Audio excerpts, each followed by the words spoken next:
3 invités avec nous chaque soir pour décrypter les mouvements de la planète marché. Claudia Panzeri est avec nous, CIO d'UBS France. Bonsoir Claudia. Bonsoir. Merci d'être avec nous. Merci à Michel Martinez de nous accompagner également. Bonsoir Michel. Bonsoir. Vous êtes chef économiste Europe de Société Générale CIB et Benjamin de Lacvivier est également à nos côtés, gérant action chez Amplégest. Bonsoir Benjamin, ravi de vous accueillir dans cette émission. Bonsoir. Merci à vous trois d'être là. Commençons peut-être avec l'histoire de la tech américaine et surtout cette histoire de CAPEX dans l'IA, bien sûr. Claudia, est-ce que cette histoire est intacte? Est-ce qu'elle reste incontournable pour l'investisseur en 2026? Et est-ce que cette histoire de CAPEX offre encore un risk-reward intéressant pour l'investisseur?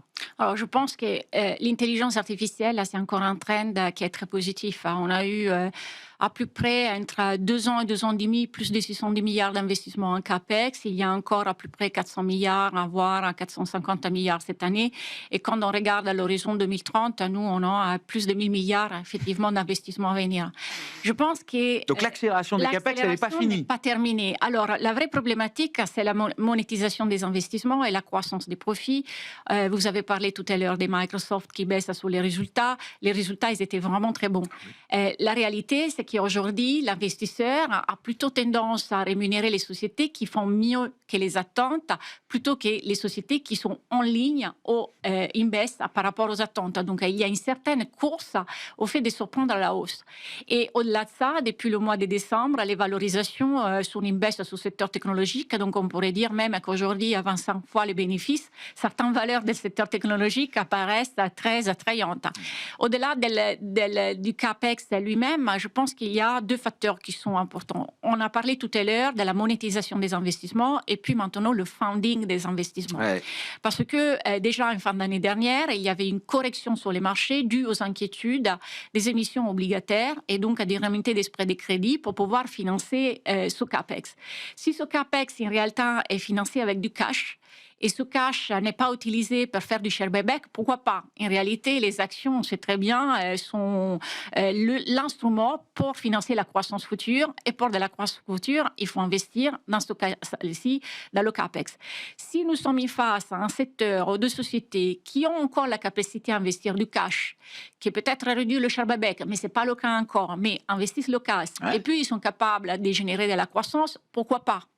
Je pense qu'il y a une énorme différence, par contre, entre les trends 2024, 2025 et 2026. Le marché a rémunéré en 2024 et 2025 les hyperscalers, donc à toutes les sociétés qui avaient la capacité d'investir et pouvoir générer cette capacité d'implémentation de l'intelligence artificielle. Et même dans nos portefeuilles, pendant 2 ans, on était très focalisé sur ces sociétés. Depuis fin d'année dernière, la diversification au sein du secteur technologique a augmenté. Et on est plus concentré sur les softwares qui aujourd'hui souffrent un peu, mais dont la valorisation est super attrayante et dont la monétisation des investissements faits par des autres sociétés va être visible en 2026 et 2027. C'est enfin le moment du soft. C'est enfin le moment du software. Parce que là, quand on a vu toutes les boîtes de hardware, et j'inclus aussi les boîtes de puces, bien sûr, ou de mémoire vive, les Samsung, les Skyenix, on sent quand même que le marché est encore très attiré par ce genre de valeur. Mais vous dites 2026, ça doit à un moment être l'heure des softwares. C'est le différentiel en performance, c'est le différentiel en valorisation. Et surtout, vous voyez, si vous avez un hyperscaler qui n'attend pas le consensus en termes d'estimation, en fait, il vient fortement pénaliser. Donc, il faut revenir sur les sociétés qui n'ont pas bénéficié pendant 2024-2025, dont les valorisations sont attrayantes, mais qui vont bénéficier de l'implémentation et de l'application. Avec une croissance des profits qui va accélérer avec un taux d'utilisation qui augmente. Et on voit que le taux d'utilisation augmente. Et donc, on attend effectivement de ces groupes de logiciels, de software, qu'elles démontrent à travers les publications de 2026 que oui, l'IA, alors leur permet peut-être de réduire les coûts, c'est une première histoire, mais leur permet de générer du chiffre d'affaires supplémentaire. Exactement. Ça doit se voir cette année. Exactement. Entre 2026 et 2027, donc on n'attend jamais effectivement le moment de voir les résultats parce que après c'est trop tard, mais entre 2026 et 2027, avec un taux d'utilisation de l'intelligence artificielle qui augmente, on devrait voir ces sociétés qui utilisent, donc ce qu'on appelle les applications, bénéficier de cette tendance. Ouais. Michel, comment le macroéconomiste regarde cette histoire de CAPEX? Alors, est-ce que c'est du fuel pour la croissance future encore, hein, la dimension macro? Et puis, est-ce que ce rythme d'investissement, Claudia évoque des horizons 2030 où on pourrait dépasser la barre des 1000 milliards de dollars d'investissement? Est-ce que ce sont des estimations solides? Enfin, est-ce qu'on va aller jusque-là, effectivement? On a publié quelques documents sur ces sujets ces dernières semaines, ces derniers mois, à la recherche à Société Générale. Alors, le premier message, je suis d'accord avec Claudia, ça va rester un thème, on est d'accord, d'investissement en 2026. C'est une industrie naissance, on est au début de la vague d'investissement. L'an dernier, on voit que ça a expliqué une grosse part de la croissance de la demande domestique aux États-Unis. Ça a expliqué la forte croissance du commerce mondial malgré la guerre tarifaire. Et ça, tout porte à croire que ça va continuer cette année. Et en plus, les politiques macroéconomiques aux États-Unis vont être plutôt accommodantes. Donc, ça devrait soutenir. Alors après, il y a la question de l'horizon. Et alors, quand on regarde ces chiffres-là, alors nous, on avait des... Et des surcapacités ou non qu'on est en train de construire. Là, on a fait des calculs un peu poussés. Alors nous, on était parti d'une estimation d'investissement à l'échelle mondiale d'environ 800 milliards de dollars par an. Alors, tout compris, hein, c'est pas uniquement les hyperscalaires, ça fait quand même 0,7 points de PIB mondial par an. Alors, on cumule, et évidemment, cet investissement, il doit générer un retour. Et on a essayé de comparer cette révolution industrielle aux révolutions technologiques passées. Et donc, si ça avait le même impact sur l'économie que la révolution des technologies de l'information et des communications fin des années 90, début des années 2000, il faudrait que la croissance mondiale, qui est un peu inférieure à 3% l'an, passe à plus de 4,3% l'an. C'est quand la dernière fois qu'on a eu plus de 4% de croissance? Voilà, d'accord. C'est déjà une réponse. Les 30 glorieuses. C'est déjà une réponse. Voilà. Et à l'échelle mondiale, là. Parce qu'en fait, les autres révolutions avaient commencé plus localement. Et si c'était comparable à la machine à vapeur, pareil, 4%, 4 et des poussières. Si c'était comparable à l'électricité, ce serait plus de 5% l'an. Donc, bien sûr, là, on voit bien qu'il y a un rythme effréné d'investissement. Alors, ça ne veut pas dire que ça ne se produira pas. Hein. Quand on regarde, il y a beaucoup macroéconomistes qui ont fait des estimations des gains de productivité associés à la technologie, à l'intelligence artificielle. Alors, il y a le plus pessimiste, qui est Daron Acemoglu, un prix Nobel d'économie. Ça dit que ça ne va pas faire grand-chose. Voilà. Et puis, il y en a plus optimistes, comme un autre prix Nobel d'économie, comme Philippe Aghion, qui dit que ça va faire 1,3, 1,4% par an. Dans ce cas-là, c'est la croissance mondiale pour effectivement connaître des rythmes de croissance supérieurs à 4% l'an. Mais quand on regarde, il faut quand même que toutes les étoiles soient alignées. Il faudrait qu'il y ait des cas d'usage, pour reprendre ce que disait Claudia, assez rapidement. On voit que ça marche. Que les entreprises... Qu'il n'y ait pas de barrière à la diffusion de l'IA. Enfin, je veux dire, qu'il y a des entreprises utilisatrices. Qu'elles embrassent complètement l'enjeu et la technologie. Qu'on voit des gains de productivité dans les entreprises utilisatrices. Et puis, il faut que les autres étoiles, qu'il n'y ait pas de contraintes sur la chaîne de valeur, l'énergie, la régulation, la géopolitique, la sécurité, tout ça. Oui. Il faut que tout soit... Oui. Voilà, il faut que tout soit réuni. Et donc, le risque, c'est qu'il y ait certains... concurrents, leaders dans l'intelligence artificielle, soient obligés de réduire leurs investissements. On peut vite se retrouver limité par une question d'offre énergétique, par exemple, dans ces affaires-là. Voilà, mais il y en a beaucoup d'autres. Et il y en a d'autres. Il y a la géopolitique aussi. Et donc, voilà, donc c'est ça. Donc, c'est avoir en tête que les rythmes auxquels on assiste, ils sont historiquement gigantesques. Ils dépassent toutes les révolutions technologiques passées de l'humanité. C'est ça, quand on le compare à l'échelle mondiale. Et là, donc, mais encore une fois, c'est probablement pas une histoire, s'il y a un ralentissement, 2026. J'entends. Non, mais c'est bien de donner cette perspective et ces ordres de grandeur, et l'histoire s'écrit sous nos yeux de ce point de vue-là. Comment est-ce que tout ça rebondit quand on est gérant action européenne, notamment dans l'univers des entreprises de taille moyenne? Ce cycle de CAPEX tourné vers l'IA, alors on a compris, les hyperscalers, les fournisseurs de hardware en ont largement profité jusqu'à présent. Est-ce que vous êtes d'accord avec l'idée que maintenant, c'est les enablers, les diffuseurs qui vont s'accaparer cette technologie? technologie et comment ça rebondit sur nos marchés en Europe, Benjamin. Ouais, alors on n'a pas d'hyperscaler effectivement en Europe, on n'a pas de fab non plus, mais on a les équipementiers et qui, eux, commencent à en bénéficier très fortement. Ça a déjà été pas mal joué en bourse. Là, tous les équipementiers européens, ils sont entre plus 25, plus 30% depuis le début de l'année.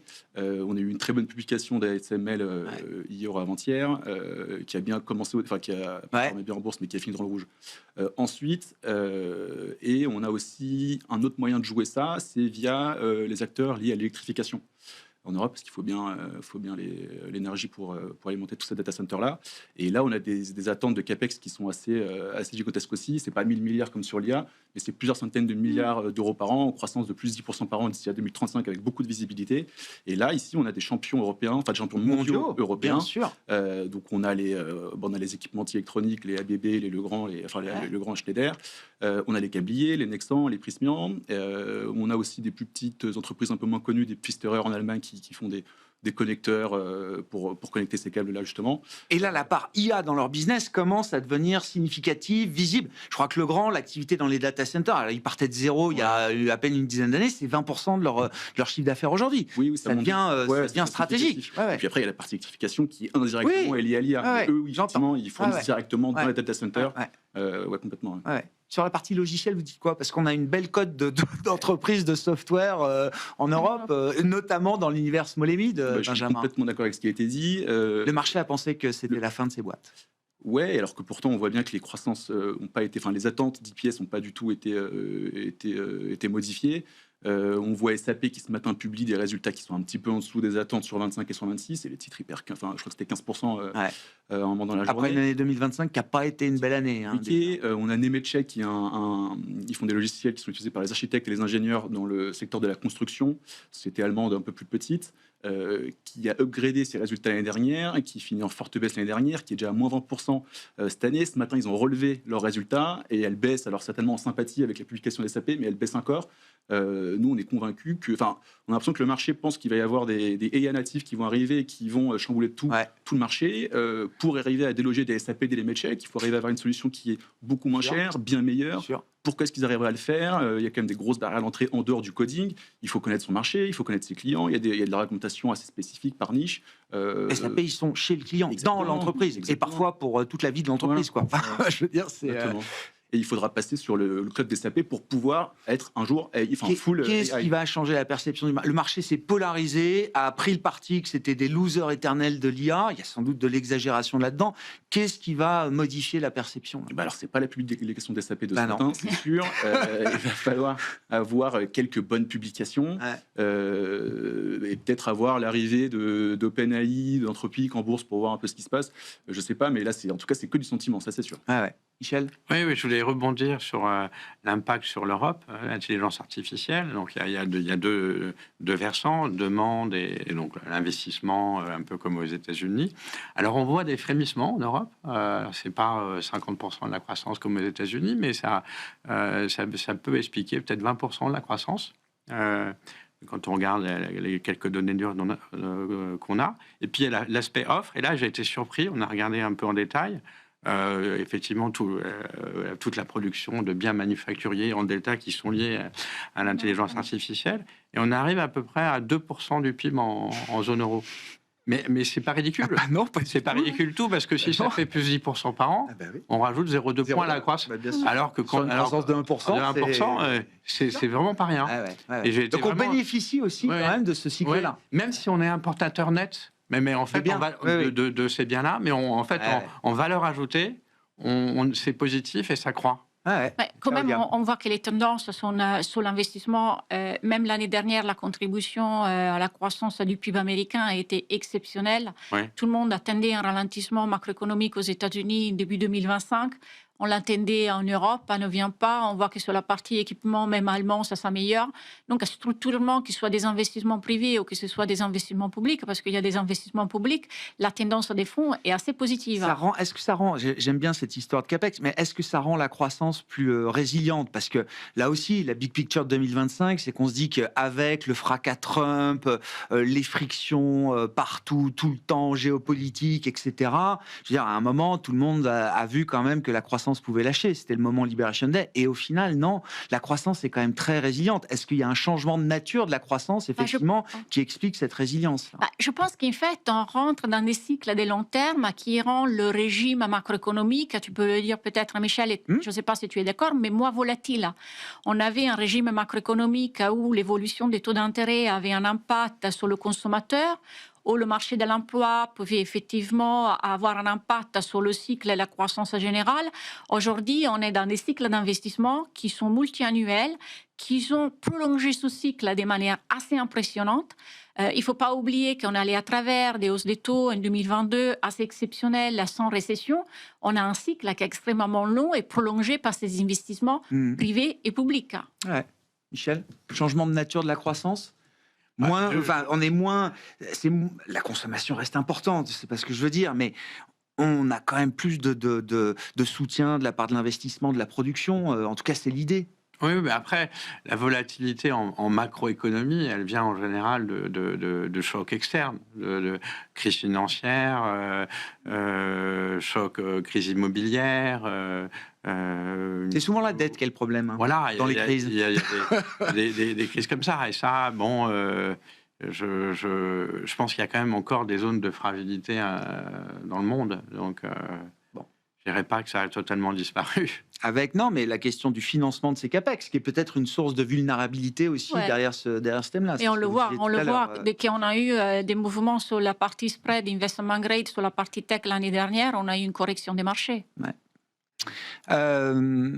Si on bascule un peu sur l'idée du dollar et donc de la Fed, de Trump, du debasement trade également, Benjamin, d'un point de vue européen, encore une fois, l'euro-dollar 1,20. Début 2025, on ne devait pas être loin de la parité, je crois. Donc, ça fait quand même déjà un beau parcours. Ça a été un vent contraire pour pas mal de boîtes exportatrices, évidemment, en 2025, pour l'Europe, j'entends.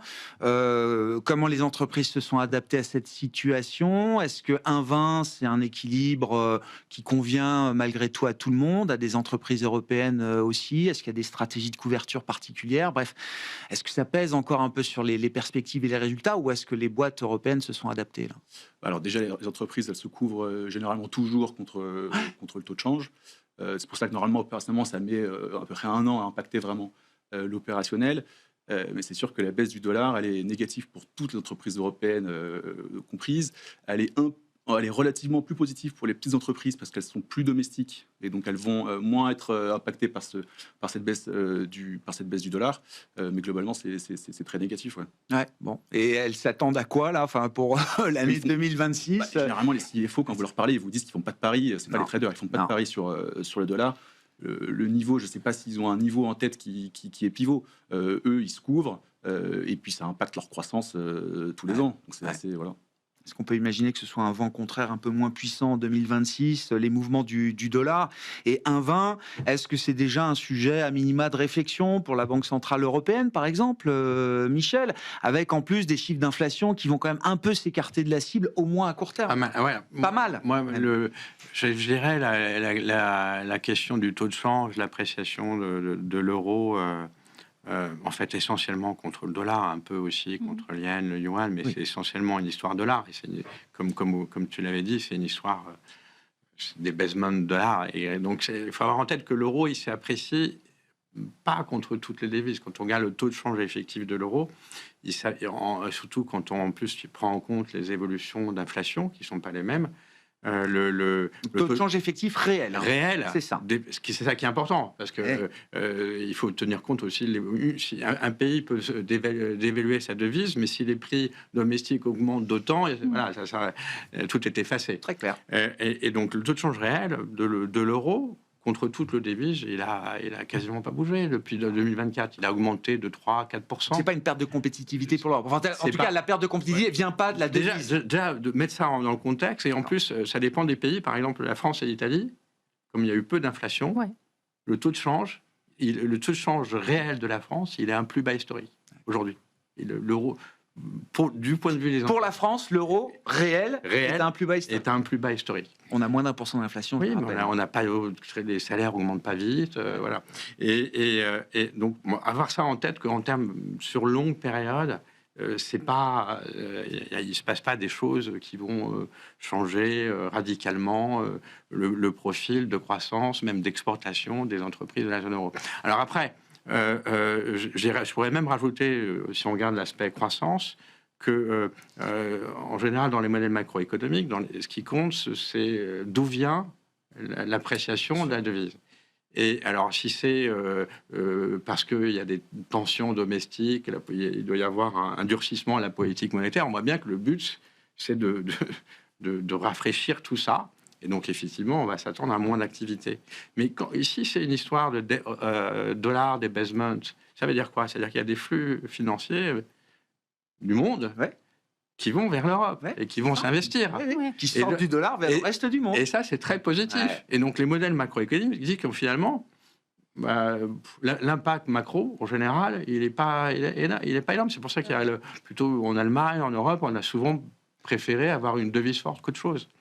Donc ça, donc l'impact macroéconomique, pour nous, il n'y a pas circulé, il n'y a rien à voir. Pas vraiment de sujet. Il y a peut-être un petit sujet vis-à-vis de la Chine. La Chine, et ça a été évoqué par la BCE, Philippe Lane, mais pour la Chine, le taux de change joue, mais c'est pas. On voit bien avec les véhicules électriques, d'autres technologies, c'est pas le seul sujet, le prix. Il y a les technologies elles-mêmes. Ils ont de la compétitivité hors prix désormais. Hors prix, voilà. Mais après, pour revenir à la politique monétaire, le vrai sujet de tout temps, c'est le rapport mécanique entre le change et l'inflation. Et là, encore une fois, quand on regarde aujourd'hui par rapport à 2024, le taux de change effectif réel, il a augmenté de 4%. Ça veut dire qu'il y a 0,1, 0,2 points d'inflation en moins. Et effectivement, l'inflation au début de l'année, elle va baisser peut-être à 1,6, 1,7. Et donc, si ça se prolonge, on pourra même peut-être baisser en dessous. Et ça va nous inquiéter, Michel. Et donc, la Banque Centrale Européenne devra... il y aura les DOV qui plaideront. Il y aura une discussion pour des baisses des taux. Ce qui n'est pas notre vue. Je sais que vous regardez à travers là. À travers. Voilà. Mais cette discussion, elle aura lieu. Elle risque d'avoir lieu. Probablement pas la semaine prochaine, je pense.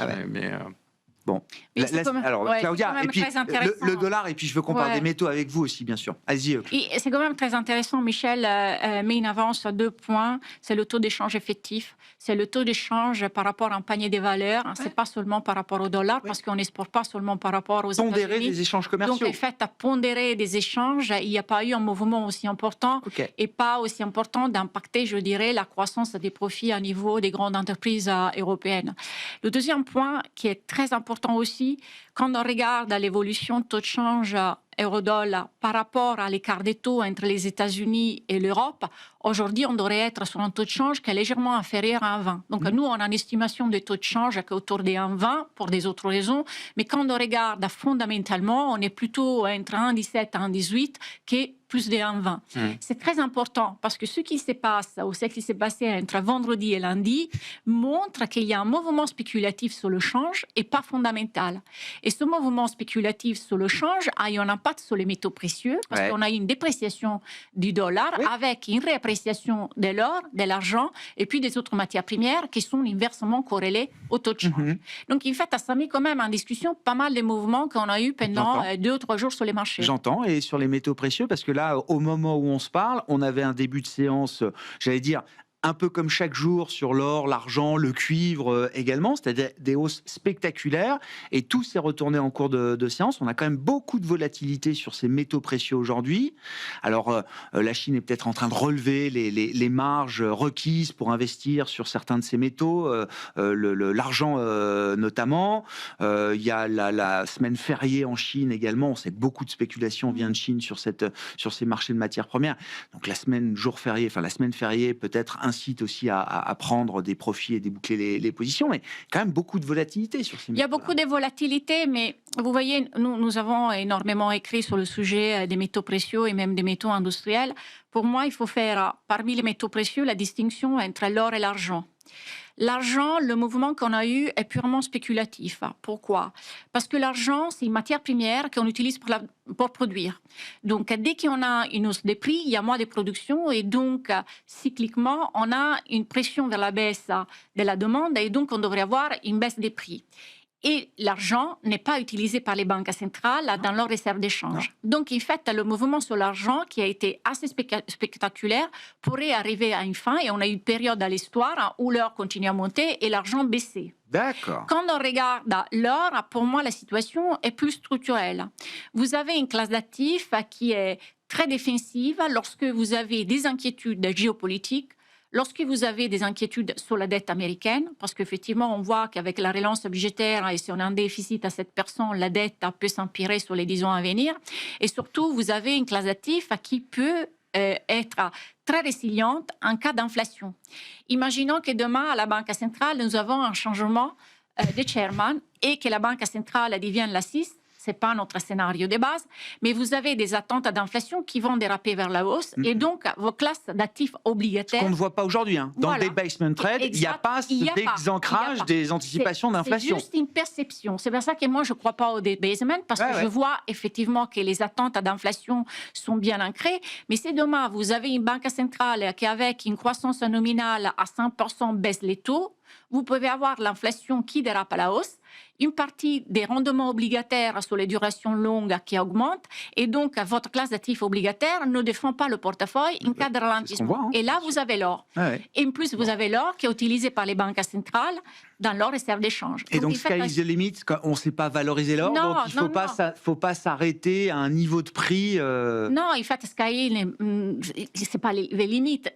Entre-temps, on a une classe d'actifs qui, dans la durée, va se comporter comme une classe d'actifs défensive et alternative. Et de l'autre côté, vous avez une classe d'actifs qui est spéculative. Non, j'ai bien compris la distinction entre le thème or et le thème argent. Les matières premières, en général, c'est une classe d'actifs hyper attrayante aujourd'hui. On a eu l'envolée des prix. Mais même quand on pense au cuivre, le cuivre est utilisé partout dans l'électrification, dans l'intelligence artificielle. Donc, on est vraiment dans des classes d'actifs où il y a un déficit d'offres. Et plus le gap entre déficit d'offres et demande s'élargit, en fait, un impact sur les prix, ceux qu'on voit aujourd'hui dans les marchés. C'est intéressant. Là, je rebondis sur les deux sociétés que vous citiez tout à l'heure, Benjamin Nexans et Prysmian. C'est intéressant parce que le cuivre, c'est un peu leur matière première. J'imagine que c'est des boîtes qui sont obligées de s'adapter face à l'envolée, la perspective d'avoir peut-être des prix de matières premières, de métaux industriels structurellement plus élevés. Ils apprennent à recycler le cuivre pour maintenir des coûts raisonnables, j'imagine. Oui, ils apprennent tous à de plus en plus recycler. Et au niveau européen, c'est aussi ce qu'on essaye de faire. C'est ce qui a été dit, mais on sait que d'ici quelques années, on va être en sous-capacité de cuivre pour faire une transition énergétique et numérique. Et donc, on a besoin soit d'agrandir les mines actuelles, soit d'en faire d'autres. Et donc, cette hausse du cuivre, elle est pas mal, elle est assez positive. Parce qu'elle permet de rouvrir des projets. Oui, et puis les miniers vont pouvoir faire les capex qu'ils ont besoin de faire pour agrandir. Et aussi parce qu'il y a la teneur en minerai qui s'affaiblit. Donc, il faut plus processer, donc encore plus de capex. Et après, vous avez des acteurs qui sont dans la transition énergétique et qui ne dépendent pas du prix du cuivre. Donc pour eux, c'est tout positif. Mais bon, Nexans et Prysmian, ils passent à leurs clients de toute façon la hausse. Ils passent la hausse. Ils ont ce pricing power. Tout à fait. Bon, stratégie action européenne. Qu'est-ce qui guide votre réflexion là chez Amplegest pour l'univers, notamment des mid-cap en zone euro? Il y a eu un bon début d'année. Enfin, la fin d'année était plutôt bonne aussi. Enfin, est-ce qu'il y a l'idée quand même qu'on repart dans un cycle de surperformance pour cet univers d'investissement? Est-ce que les planètes sont alignées pour qu'on ait enfin un vrai rebond de la croissance bénéficiaire pour les entreprises européennes? On espère. C'est vrai qu'on a eu quelques années compliquées qui n'ont pas forcément été expliquées par l'opérationnel. On a d'abord eu la hausse des taux. En fait, on a eu le Covid qui a été beaucoup plus compliqué pour les small que pour les larges. On a eu un gros rebond en 2021. On a des valorisations qui sont devenues excessives sur la classe d'actifs. Et 2022, on a eu la hausse des taux à cause de l'inflation. Et là, ça a été très, très compliqué pour toutes les entreprises, mais surtout les small. Les larges sont repartis depuis en valorisation, mais les small, elles sont restées quasiment à ce niveau-là. C'est la seule classe d'actifs quasiment où on est encore au plus bas en termes de valorisation historique par rapport à... Il n'y a pas eu de re-rating là? Non, il n'y a pas eu de re-rating parce qu'en fait, il y a eu un petit peu de re-rating l'année dernière, mais par rapport aux larges, il y a eu le même re-rating sur les larges. Donc, le gap, en tout cas, est toujours le même. Ce qui est plutôt positif, c'est en fait Trump, c'est un peu le meilleur allié des small cap européennes parce qu'il y a cette volonté de se protéger avec du domestique. Et donc voilà, et on voit qu'il y a de plus en plus d'investisseurs américains qui commencent un peu à re-regarder les small cap européennes pour se couvrir. Pour l'instant, ils sont encore en mode FOMO IA, Ils savent qu'à un moment donné, il va peut-être falloir shifter. Et c'est un des seuls secteurs qui est pas cher, comme je l'ai dit, et qui est domestique. Donc voilà. Et qu'est-ce qu'on a d'autre? On a les taux qui ont commencé à baisser en 2024. Donc le temps que ça impacte l'opérationnel, ça devrait commencer à impacter. Mais les taux longs, eux, baissent pas. Donc sur le niveau de valorisation des entreprises, ça ne nous aide pas trop.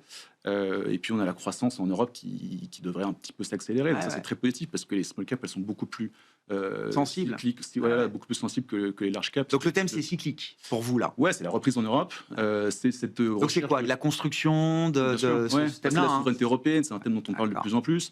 Mais c'est cette volonté de. C'était le rapport de Mario Draghi fin 2024 qui expliquait qu'il fallait investir 800 milliards d'euros par an pour retrouver notre souveraineté. C'est 5% du PIB européen, donc c'est quelque chose de très significatif. Alors, le plan, pour l'instant, on n'arrête pas quand on voit les entreprises, les impacts se font attendre. Au début, c'était H2 25, puis H1 26. Là, ça semble être plutôt H2 26. Ce sera peut-être 27, mais bon, c'est en train de se mettre en place. Et en dehors des plans, il y a aussi, on voit qu'il y a de plus en plus de politiques pro-business et protectionnistes qui sont mises en place. Et les politiques protectionnistes, c'est tout à fait nouveau en Europe. On a les taxes d'ajustement carbone qui sont mises en place depuis le début de l'année. On devrait avoir les quotas sur l'acier qui vont arriver en juillet, qui auront un impact très fort. Il y a de Richebourg, société française de recyclage, qui dit que si cette taxe arrive, les taux d'utilisation des aciéristes européens passeraient de 60 à 80%. Voilà, parce que l'acier européen deviendrait bien meilleur marché. Ah ouais. Bon, donc le thème du cycle porte pour vous là une stratégie action européenne en 2026. Comment s'écrit l'histoire macro 2026 pour la zone euro et l'Europe, Michel? Alors, nous, on est relativement optimiste d'un point de vue cycliste, même plutôt optimiste d'un point de vue cyclique. Hein. On croit à une reprise longue, plusieurs années en zone euro, en tout cas, et plus rapide que ce qu'on a connu depuis 2022. Alors, légèrement au-dessus d'1% l'an. Donc, pour nous, c'est une reprise cyclique parce que on pense que le potentiel de croissance en zone euro, il est relativement faible à cause de la démographie. Il est en dessous de 1%, mais peut-être même plus proche de 0,5 que de 1. Et donc, si on a des taux de croissance à 1 et des poussières pendant 3 à 4 ans, c'est nettement mieux que ce qu'on a connu ces dernières années. C'est une hot économie, quoi. Voilà, et c'est aussi pour ça qu'on pense que le prochain mouvement de la BCE, ce sera plutôt une hausse qu'une baisse. Bien sûr. Mais, voilà. Alors, pourquoi on croit en cette reprise cyclique? Alors, le premier durable, c'est le premier point évident, c'est le plan de relance en Allemagne, qui commence à porter ses fruits. Hein. Pour l'Allemagne, grosso modo, c'est croissance zéro depuis 2022, 2023, 2024, 2025. Et là, au moins 1%. Donc, ils viennent de réviser un peu à la baisse, mais c'est 1%. Quoi. Voilà, c'est l'ordre de grandeur. Donc, il y a ça. Il y a la poursuite des investissements européens, les fonds NGU. Ça, même si le deadline pour recevoir l'argent, c'est cette année, mais... l'argent, il va être dépensé. Ça va être déboursé en 26, 26, 27, 28, ça va continuer. Et puis après, il y a l'immobilier aussi, qu'on voit. L'immobilier qui a été négatif en termes d'investissement depuis 2021, qui est en train de se stabiliser. Alors, c'est pas glorieux, mais rien que ça, c'est le début, en fait. C'est plus un contributeur négatif à la croissance. Voilà. On croit toujours à la consommation. Et puis après, il y a toutes les histoires, investissements qu'on a tous évoqués ici, et à la fois qui concernent le public, le privé, la défense, l'électrification, transition climatique, l'intelligence artificielle. Donc... voilà, on est plutôt positif en termes relatifs par rapport aux standards de l'Europe, au taux de croissance qu'on a connu ces dernières années. Mais c'est une histoire cyclique, conjoncturelle. Vous conservez l'idée que la croissance potentielle, alors c'est un range, une estimation, une fourchette. Vous êtes plutôt peut-être dans la fourchette basse, mais vous modifiez pas les perspectives de croissance potentielle. L'histoire structurelle, elle est encore... Oui, pour l'instant, on les voit entre 0,5 et 0,8%. Là, en sachant que si on croit aux projections démographique des instituts statistiques nationaux, la force de travail, elle est en train de baisser en zone euro, et qui est un changement radical par rapport aux croissances qu'on a connues depuis les 15 précédentes années. Donc, rien que ça, parce que la croissance potentielle, c'est les productivités et l'emploi. Donc, si l'emploi, il ne peut pas progresser, il reste la productivité. Voilà, il reste que la productivité. L'histoire européenne sur le plan de l'investissement, comment vous regardez ça, Claudia? Je sais que vous aimez bien les États-Unis, peut-être l'Asie aussi, et l'Europe dans tout ça. Nous, en fin d'année, on a révisé pas mal nos allocations dans les portefeuilles. On a été, je le mentionnais tout à l'heure, on était pratiquement aux États-Unis et secteur technologique. Et puis, entre septembre et décembre, on est repassé positif sur le Japon, on est passé positif sur l'émergent, on était positionné sur le secteur technologique chinois. Donc, effectivement, on voit qu'il y a relativement une amélioration de la croissance en Europe et une partie de l'Asie aussi par rapport aux États-Unis qui ont vu une croissance rester très bien orientée pendant des années. Donc, on le joue dans les portefeuilles parce qu'on fait du stock picking, qu'il soit encore sur la défense, qu'il soit sur la partie manufacturière. Et il y a les équipements, on voit une reprise dans les équipements aussi. Donc, effectivement, on a un positionnement qui est beaucoup plus large par rapport à la concentration qu'on a eue pendant 2 ans. Ah ouais, je comprends, ouais. Et pour conclure à nouveau sur le thème de la souveraineté, vous lancez une stratégie chez Amplégest. Enfin, il y a beaucoup de fonds souveraineté qui naissent chaque jour ou chaque semaine, et c'est très bien, en Europe, en France notamment. Oui, c'est un thème plus large que le seul secteur de la défense, Benjamin. C'est vrai qu'on parle beaucoup de la défense parce que c'est ce qui a très fort, ce qui a très bien marché en 2025. Mais il y a d'autres thématiques, il y a les technologies stratégiques, il y a l'indépendance énergétique. Aujourd'hui, on importe encore 60% de notre énergie. La transition énergétique, ça va nous permettre de reprendre le contrôle là-dessus. On a les ressources critiques, on a avoir une industrie complète. On a notre industrie qu'on a délocalisée aux Chinois et qui commence un peu à étouffer nos marchés européens avec des produits subventionnés, mais surtout des produits qui sont de plus en plus de bonne qualité. De qualité, oui, c'est ça, oui. C'est stratégique, vraiment. Et donc, non, il y a des choses à jouer. Et en fait, ce qui s'est passé au secteur de la défense, l'explosion des carnets de commandes dans le secteur de la défense et la réaction des États et de l'Union européenne, c'est la preuve que quand l'Union européenne est au pied du mur, elle sait faire les choses. Sur la partie ressources critiques, ils ont aussi déjà commencé à sélectionner 47 projets miniers un peu partout en Europe pour aller. On va se remettre à relancer les mines. On va relancer les mines, oui. Ouais. On est un petit peu obligé. Et d'ailleurs, c'est bénéfique pour les capex des minières parce que du coup, avec cette déglobalisation qu'on a, on va avoir une multitude de projets. Et donc c'est très bénéfique. Et sur l'industrie, c'est ce qu'on disait sur l'Allemagne, qui était l'industriel par excellence. C'est très compliqué depuis 2019. Et donc ce plan MERS là, qui veut investir 500 milliards sur 10 ans, ça devrait, on espère, relancer l'industrie, même si pour l'instant c'est encore un peu compliqué, notamment sur l'automobile, la chimie et tout ça. Ouais. Demain, ce sera la journée de l'Europe, sur le plan macro en tout cas, puisqu'on aura les premières estimations de croissance pour l'Allemagne, la France, l'Espagne, l'Italie, la zone euro dans son ensemble, et puis de premières estimations d'inflation également en Allemagne ou encore en Espagne pour le mois de janvier. Merci à vous trois, merci d'avoir été les invités de Planète Marché ce soir. Benjamin de Lacvivier, gérant action chez Amplégest, Claudia Panzeri, CIO d'UBS France, et Michel Martinez, chef économiste Europe de Société Générale CIB.